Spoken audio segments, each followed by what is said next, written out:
My name is Brian Rich. I'm from Glastonbury, Connecticut, and I want to just tell you a quick story and history of myself and my family, but most importantly, my daughter Sydney. Sydney is now 11 years old. She'll be 12 in a couple months, and she has cerebral palsy. She has cerebral palsy because what we believe to be a physician error during childbirth. She should have been born approximately 20 minutes to a half hour earlier, and we were told that she would be A-OK today. My wife went in for a standard delivery. We were told that it should be an hour or two before we had our baby, and 5 hours later we were still waiting for Sydney. 20 minutes later she was delivered.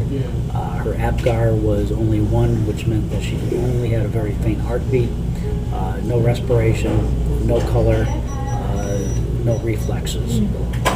She was resuscitated, and since then has grown up with multiple problems, physical only.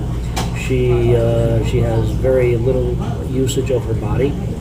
She cannot walk. She cannot feed herself. She cannot go to the bathroom by herself. Cannot go to bed by herself. Cannot get out of bed by herself. Cannot bathe by herself. Cannot sit on the toilet by herself. Cannot do her homework by herself. The good thing is Sydney is 150% cognitive, so she's got a wonderful sense of humor and she's a delightful person.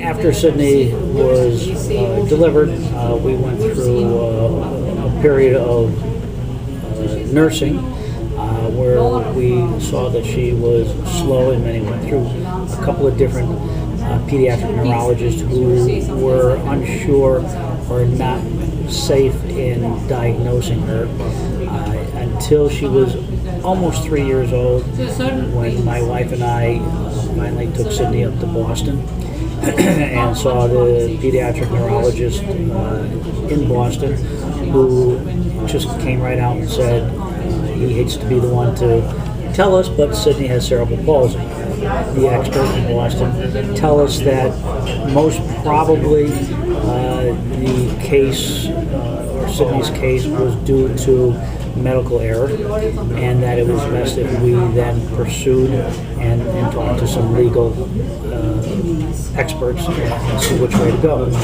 At that time, we talked to a lawyer who told us in a few months, after his deep research himself, that there was a good chance and a good case that they can prove that Sydney's birthing was due to medical error, and that there would be a way that we can recover some future economic expenses, so this way Sydney can take care of herself.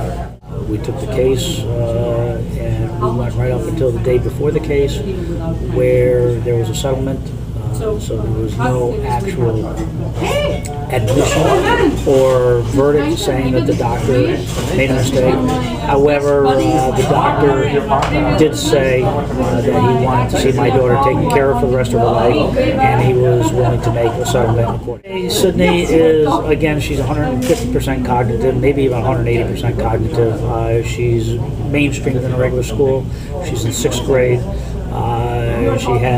She's in a wheelchair. She has an aide for her whole day at school, which helps her do her homework, write for her, and do her calculations on a piece of paper. She has therapy. She goes to physical therapy once or twice a week, occupational therapy once or twice a week.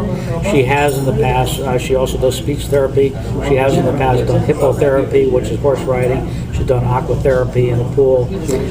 So her life, instead of being the little girl that runs around on the soccer field or at the ballet lessons, she is running to therapy 3, 4, 5 times a week.